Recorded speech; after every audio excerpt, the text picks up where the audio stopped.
I feel like I joke a lot about normies and chads and all that stereotypical masculine behavior, but sometimes normies ain't that bad in comparison to people on the complete opposite side of the spectrum. Sometimes people think that the dude who is shy and soft spoken, he's very sensitive, very, very sensitive. Their whole aesthetic is soft. It's so common online that you'll meet people like this. And since we joke about femboys on this channel a lot, femboys are like the framework of this type of personality. They have this very gentle demeanor, soft demeanor, and they're very much in tune with their emotional, and you can even say feminine side, but they're only sensitive and emotionally available until it's time to take emotional accountability. What do I mean by this? I think it's very unintentionally manipulative. So when you meet somebody who is vulnerable or very emotionally available, sometimes we confuse gentleness with safety. Oh, he's got this soft side. He's so shy and careful, but that doesn't mean this person is safe to be around. This non-threatening persona, it subconsciously lowers your guard. How can someone like this hurt me or invoke negative emotions onto me? So why have my guard up? You know, the whole alpha male thing and macho stuff, like I said in several videos, I think it's really excessive. I think it's corny. And this whole type of manosphere type of content or space, people commonly associate it with, quote, toxic masculinity, right? But what's funny about that is the people I'm referring to in this video, so far at least, they'll present themselves as somebody who is above the toxic masculinity because they're so in touch with their feminine side, right? Yet when they're faced with any sort of conflict or distress, they will rely on that toxic masculinity. All of a sudden, that soft and gentle guy, he's controlling, he's verbally attacking you, he's manipulating you somehow, or playing around in that sort of zone. And it's like, bro, those same things, controlling, manipulative, aggressiveness, that's the same thing.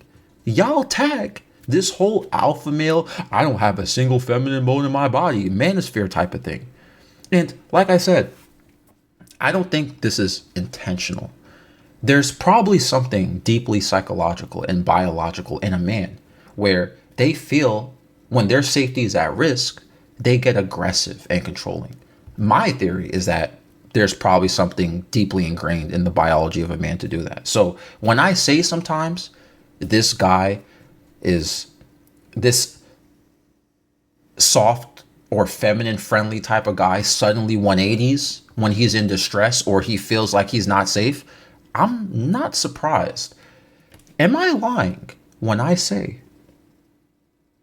the most gentle people sometimes can be the most scary? When someone is loud and performative, it kind of neutralizes itself sometimes. You know what I'm saying? When someone's like too vocal, like, or someone acts like, they're that guy, they're super tough or something, it's like, it's not that scary. But when you see someone who is actually very calm or seems too open and vulnerable, sometimes something can be scary about that too, especially when you're able to read the red flags early on about this person, right? Like, you think sometimes, I don't know if you guys ever thought about this too, but like, you think this is the type of person where, how's that saying go? Your friends can make the best enemy, something like that, right? Like, that's the type of friend where it's like, they're definitely very chill and sensitive and soft and gentle and all that stuff. They're super nice, right?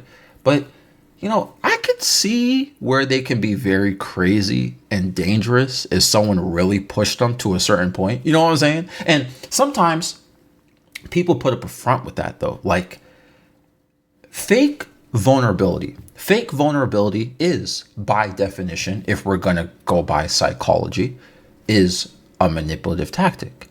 Here's a great example. And if the shoe fits, let them wear it. It could fit you. And this is how crazy, how common this is, right?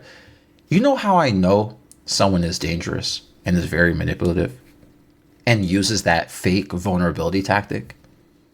Is when they have this depression or sad boy aesthetic just to make excuses for their commitment issues.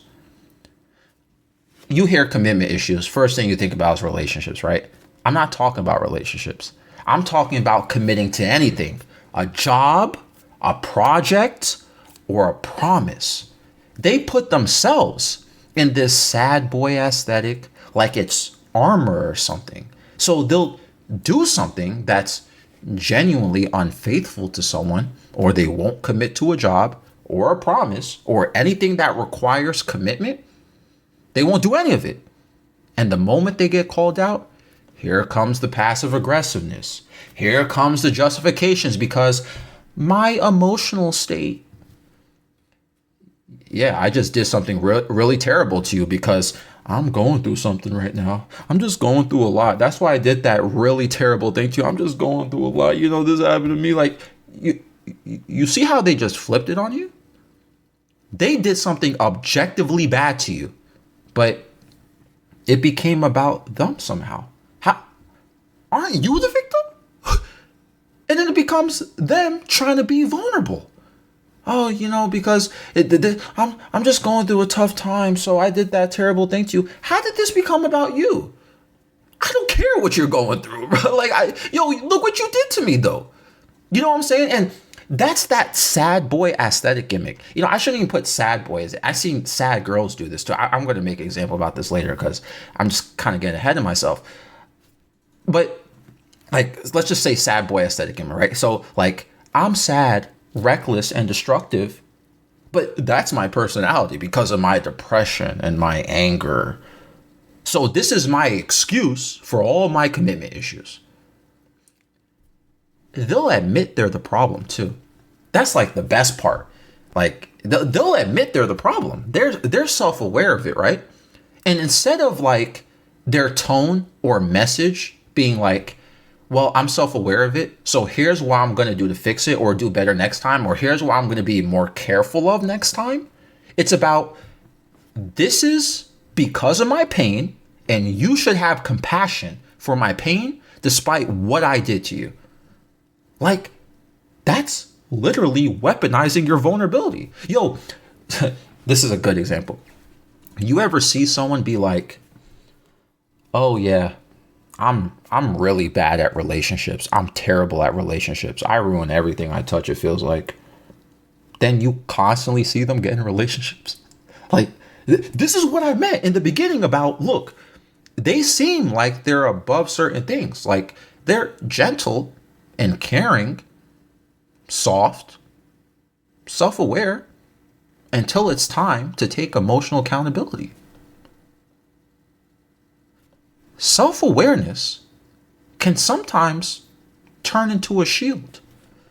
They'll be self-aware of their own behavior, so you won't call them out because they already admitted to it. So what you finna do? What you finna say to them? Tell them something they already said about themselves? Like, it's like they predetermine a neutralization point, so you can't critique them or say something. You know what I'm saying? You know, it like, and look, you know how I'm very in touch with this stuff, right? Seems like Aku, seems like you know all about this, right? Like, huh? Listen, you know why? Because I've been on both sides of this. Samantha was like the ultimate manipulator, by the way. The sad scene, Tumblr, girl aesthetic, you know, kind of gothic. She weaponized vulnerability, the whole thing. Now, I'm completely detached from her. I'm not like blind or like shrouded from my affection anymore from her, right? Or by her. So it's very easy for me to see this. I mean, I do care for her still, technically. I dated her for like several years, but it's not like I'm not romantically attached to her anymore. But I've been on the other side of this too.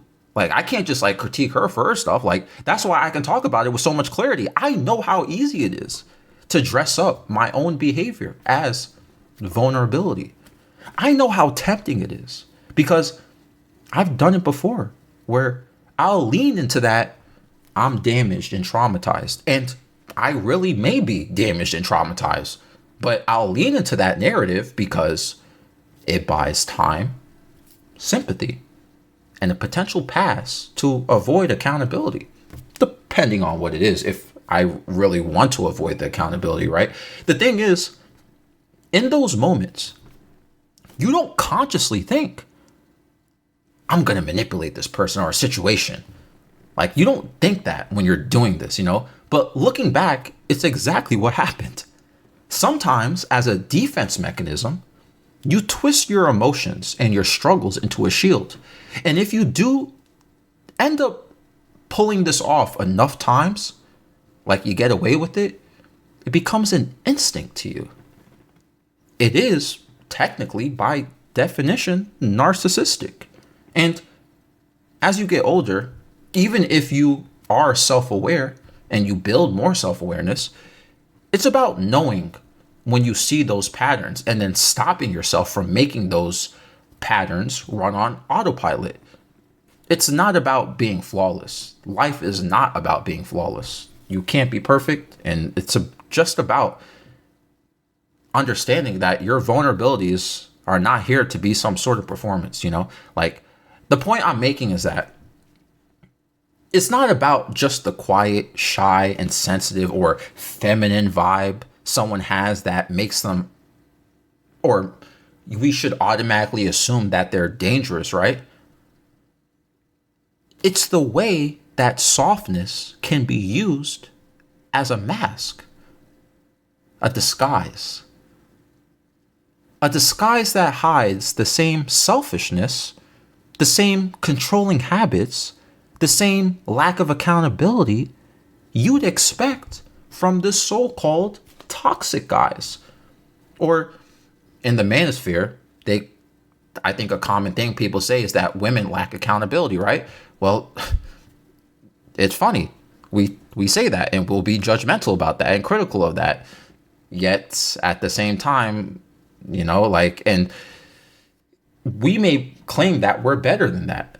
And I use the word narcissist because it's a buzzword, I think I made a video about that. A lot of people say, oh, he's a narcissist. Oh, she's a narcissist. He's a sociopath. Like, we use that. It's a buzzword. I'm no psychologist, okay? I'm referencing traits of unconscious or habitual selfishness that can be outgrown. But because narcissistic traits aren't always obvious, sometimes it's very subtle. It's manipulation that can sometimes be so quiet that you don't even notice exactly what just happened here. What do you guys think? This episode is found on Spotify and YouTube. I'm out.